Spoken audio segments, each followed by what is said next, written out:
whenever we've hired finance accounting people that have started their career in revenue cycle, maybe they started while they were still in college, or they come out of that so much more ready to perform and understand what's going on. I would do that all day long if we could. There's so much to learn in revenue cycle that translates well to finance. Welcome to Revenue Cycle Above the Bottom Line, the podcast where we dive deep into the world of revenue cycle management. I'm your host, Tim Reiner, and in each episode, we sit down with industry leaders, innovators, and experts to explore challenges and strategies shaping the future of healthcare revenue cycle. Whether you're a seasoned professional or just starting out in the field, this podcast is your space for thought-provoking conversations, actionable career learnings, and discussions about the latest trends you need to know about. Thanks for tuning in, and let's get started.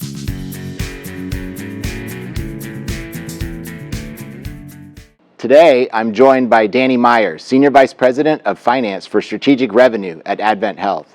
Danny has over 26 years of experience in finance, starting as a resident, learning and working his way to his current role. With the spirit of a lifelong learner, an analytical mind, and a will that drives him forward, Danny is eager to understand the unique and intricate details of what sets healthcare finance apart from the rest. Danny, thanks for being with us today. I appreciate you joining our podcast. So first, I understand you've taken a new role, so congratulations. That's very exciting. The Senior Vice President of Finance for Strategic Revenue. Tell me a little bit about that role and how it fits into the bigger picture and this new kind of evolving healthcare landscape. Our company's growing, and with that growth, I've been blessed to get offered this opportunity. I have three areas of work in areas. One is with our Medicare payments, one's with our Medicaid payments, and one's with a best friend for revenue cycle, a finance best friend for revenue cycle. It's not revenue cycle operations, it's how does revenue cycle impact net patient revenue? How does revenue cycle impact our community benefits reporting and our charity process? And working in those intersections with revenue cycle, managed care, and the team that does our net revenue recognition. And each of those three areas, I'm being tasked with being strategic. You started with the organization as a finance resident, as we sort of call the basement at Florida Hospital, and you've grown your career through that over the last 25 years. What are some of the key lessons you've learned? You started as in revenue management or kind of middle revenue cycle, and then moved on to accounting. How does that experience kind of influence your work today and thought process? Yeah, I never thought I'd be here over 25 years. The plan was to be here for 5 years and get some help with my MBA and CPA and then figure out what I wanted to do in life. But I got started working in the reimbursement and revenue cycle departments, and I loved it. Yeah. It was so different than anything I had learned in school, and it was just the opportunity to learn. And in a revenue cycle, the revenue management role is so much about problem solving, right? And operations versus the accounting where you're looking a month back and trying to explain what happened. I love that challenge of trying to problem solve. Put that story together. Put the story together, deal with the payers. Healthcare, and specifically revenue cycle related to healthcare, changes so much, right? There's a new set of regulations every year and that we have to adapt to. The payers are always changing. And it was just a lot of fun. And then after that, I got the opportunity to be director of accounting. Yeah. And that was where you could marry up some of the details of how the revenue cycle performed and worked with the finance and accounting side. Yeah. And it just seemed to fit together so well in my mind. Yeah. And, that's kind of that intersection. There's some fun stuff that happens in the intersection between revenue cycle and finance. Is there anything that was a mentor to you early on in either in those accounting job or in the rev cycle job that's kind of influenced your work today, or someone that kind of guided your path? Bonnie was our vice president of revenue cycle at the time, and she really emphasized teamwork and working together. And one of the things I took away was just, we call it revenue cycle, and we use the word cycle often because all the parts of it are interconnected. Yeah. Like you said, back, middle, front. Yeah. And one of the things I really remember is working together with my colleagues to solve problems. Yeah. That it took all of us. You had to have the coder and the PFS person and the upfront person often to try to figure out what was not working and make it better. And so working as a team was something I really learned in that role. Was there something that you remember that Bonnie like said or did that kind of has an impact on you even today? It was okay to drive for excellence and not be satisfied with good enough, right? It was a mindset of always improving, always trying to get better. The other thing I took away from Bonnie was she was very good at talking to high level strategy. Yeah. But she could also get down into details a little bit. Yeah. And so that was something I've always tried to be like, don't become the executive that doesn't understand how the process works. Too often I probably love talking about process, and I need to spend more time focusing on the strategy, but trying to be able to live in both worlds was something Bonnie did very well. As I reflect, like she was way ahead of her time in even thinking about some of the elements of like autonomous coding. Like there's stuff I found in files going back to like 2002 where she's already starting to try to work through like automation of coding and some automation of UR processes that we still haven't accomplished. And so, she was like in the details to the point where, that some of that early kind of innovation kind of showed up. I know you do a lot of volunteer work and serve on multiple boards.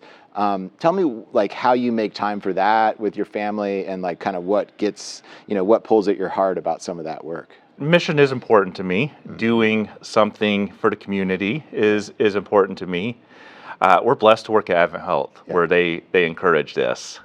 And many of the boards I serve on have actually been AdventHealth asking me to get on board and to help.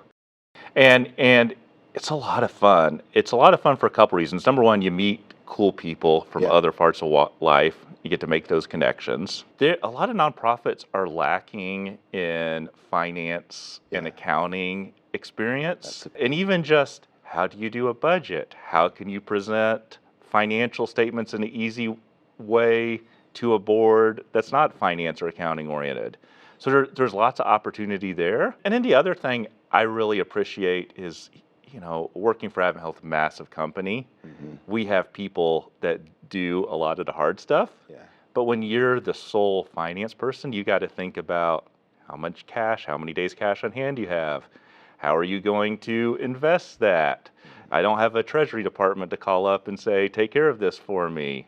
How do you think about risk and insurance? And so just it's helped me grow that way as well, of thinking about how people a couple seats up from me in the organization have to think about things. So let's talk a little bit more about your current role and kind of demystifying that relationship between finance and revenue cycle, which I think is like a trend across peers in the industry. As I talk to like my peers, there was recently a lot of discussion on a message board I'm on about, hey, how do you guys handle a close? How are you engaging with your net revenue team and managed care? And it was interesting to see like that there's a growing focus there. So before we get too into the details, like just explain the different roles of the finance department and kind of revenue cycle and how those connect. Yeah, I mentioned earlier that revenue cycle is a lot about problem solving, dealing with the consumer or patient that's standing in front of you, the payer you have that you're dealing with.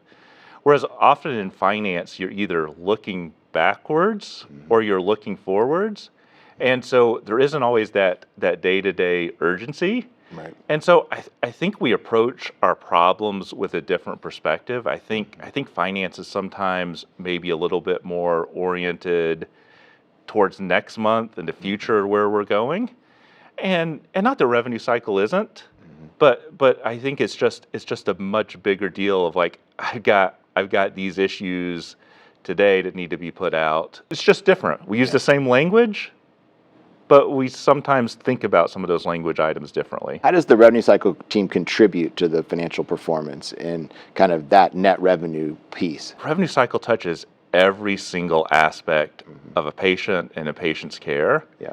And so the revenue cycle has to work when the patient is first interacting, trying to get a service scheduled. And the revenue cycle has to work at the end when we're trying to get the last statement and balance collected. And so revenue cycle is so intertwined throughout the entire operations of a hospital. You can't disconnect the two. We need efficient and effective processes to work good. Like the consistency of the revenue cycle operation is accretive to a stable financial Yeah. statement, right? So a lot of change from a month to month is the enemy of like finance in some ways. And so what's important to a finance person is like kind of a stable flow. The AR's flowing at the same rate. The bills are going out at a similar rate. The self-pay money is like kind of liquidating at a stable rate. We're collecting up front at a similar rate as before. That doesn't always happen. And then there's sometimes certain things, oh, we got to hold claims because the payer's asking us to, and so that disrupts it. Or, we have these other issues. So, what kind of key metrics kind of help us have that stable, revenue cycle, and what should we be focused on to kind of bridge that gap between finance and revenue cycle? When you're a CFO, you have to write a CFO letter each month, and you have to describe what happened to your financial statements. And if there's variation in net revenue, you have to spend time explaining that as opposed to what you should be spending more of your time on growing volume, helping your CEO with strategies. And so, I look at the same core metrics that you do. How long does it take to bill a claim? Yeah. What is the AR aging over 90, over 180, over 360? What are our initial denial rates? Yeah. And so we're looking at the same things. Yeah. When it comes to what impacts net patient revenue, sometimes there's some weird stuff that we in finance look at. Let's kind of take a pause and dig into the actual terminology of net patient revenue. So like in my career, we've gone from using like a spreadsheet to kind of take gross AR, because it wasn't always netted down in every system. I know that, Central Florida here has had a long legacy of like taking the contractuals at the time of billing, but that wasn't always so much the case. So, we're kind of going from a gross to a net revenue, and then there's like this calculation that happens. So kind of unpack that, and why is that sort of crucial to the financial health of the organization? Yeah, whenever I start talking with somebody and they start using words like charges or payments or revenue, my first question is always, what do you mean? Are we talking gross? Are we talking net? Are we talking cash? Yeah. Because we often use some of that terminology interchangeably. But as you know, right, we have a charge amount, it's a gross amount, and we have a net amount, and the net amount is cash. Yeah. Right? How much cash do we expect to get collected on our accounts?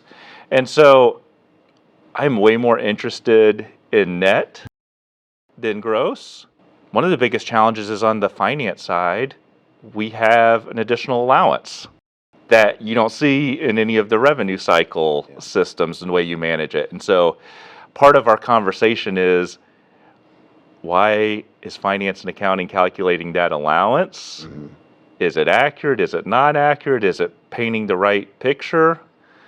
But defining that net patient revenue is critical to defining financial reality of an organization. In finance terms, I sort of think about it as like discounting the future cash flows, right? Like the accounting team is like taking my AR at the end of the month and sort of discounting it further from what the balance is, so to speak, to account for things I won't collect in the future, denials I will fail to, follow up on, other things, other leakages. And so, that's sort of, in a sense, what our net revenue is going forward. Early on in accounting class, you learn the matching principle, where you're trying to match the expenses incurred in a month versus the revenue earned. And so one of the revenue recognition things accounting has to do is estimate the future, as you said, the future cash flow we're going to get. And it's an estimate. And the best thing you can hope for an estimate is it's not too far wrong. It is going to be wrong. And so, we try to use a lot of methodologies to get that estimate as accurate as we can. However, when I'm an accountant producing the financial statements, I have to think about conservatism. And I'd rather have a little bit of positive in the next month than have a negative I have to go back and explain. And so figuring out that balance is also one of the fun parts of close, of trying to, where should we be, and how conservative, how aggressive is a interesting conversation. So what do you think the top like one or two misunderstandings between the revenue cycle person and the net revenue person that exists like during month-end close or something? When you're trying to explain something, what are those common misconceptions or things that kind of fail to connect? estimating net revenue can be a complex process, and I think the accountants have to understand all those different rules and calculations and scenarios, and they're smart people and they can understand it. But when they then try to talk about the big picture, they can often talk about those small black and white details, and it sounds like, oh, the model produced this, and a revenue cycle person can be over there just not understanding the minutia, and that creates some disconnect. And so trying to help the finance team be able to manage up and speak at a level a little bit higher, and the big things that need to be focused instead of every small little detail is one of the things that we're constantly trying to improve and work on. Before we continue, we wanted to thank you for tuning in. If you have questions or thoughts or just want to say hi, we'd love to hear from you. Send us an email at revcyclepodcast@adventhealth.com. That is REVCYCLE podcast@adventhealth.com. If you enjoyed this episode so far, be sure to like, subscribe, or follow so you never miss a new episode release. Now, let's get back to the rest of the episode. So what strategies can organizations use to maybe mitigate some of those changes to have a more stable net revenue? Or is just some of it kind of unavoidable? Yeah, some of it's unavoidable. Having a planning process that tries to look at what are the market conditions has been very valuable in my career as I've worked through that.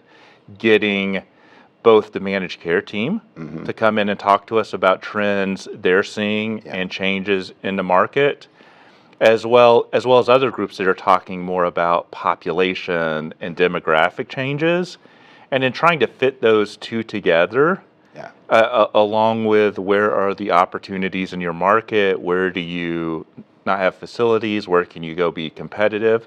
And so there is some intentional work that you can try to do by adding certain programs to try to influence and help become more stable for your community.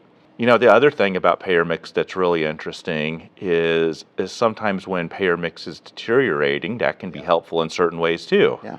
There are programs related to the 340B, for example, or DSH percentage, or other Medicaid ideas where access is important, and sometimes we need to be aware of our mission in the community of providing access and ensuring that we're keeping our payer mix, those patients have the opportunity to receive care as well. With healthcare kind of constantly changing, how difficult is it to kind of explain those payment rate and volume changes month over month, or within different quarters? I imagine that's a hard thing for finance people to do.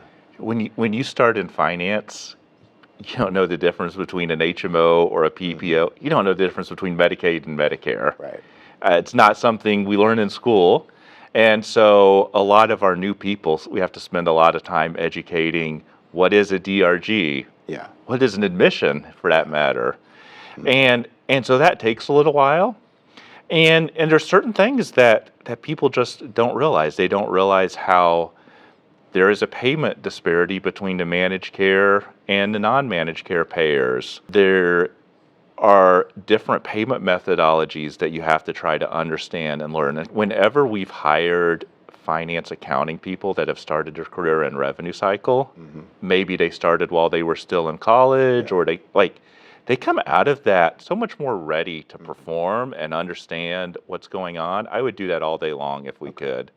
There's so much to learn in revenue cycle that translates well to finance. How can hindsight analysis kind of be integrated into our analysis to, bolster that net revenue process? We're taking that historical trending or that historical performance and applying it to our current accounts and trying to understand how are we doing. And so, it can be very helpful because it can uncover things that we missed in the current process. There's also a lot of risk of thinking about it because the mix of patients we had, the case mix we had, the mix between inpatient and outpatient is all different. And so we need to make sure we figure that out. But no, I think it's very valuable to do it's kind of like a post action or post-performance review, right? Where you go through something important to go live and you're sitting down looking at it. And that's kind of how I view a hindsight. You're looking at what happened, and there are some nuances or insights you can pull out of that will help you going forward. Definitely takes a village to kind of have a successful net revenue process and revenue cycle process. I'm curious, we talked about a previous mentor. Like, what does the current village look like today in our kind of nomenclature? Yeah, back when I was a director in a revenue cycle, I kind of got assigned various semi-random ideas. I thought they were kind of random at the time, and one of those was go sit with managed care, and tell them on a monthly basis everything we're doing new in revenue cycle. Okay. What are the new procedures? What are we adding?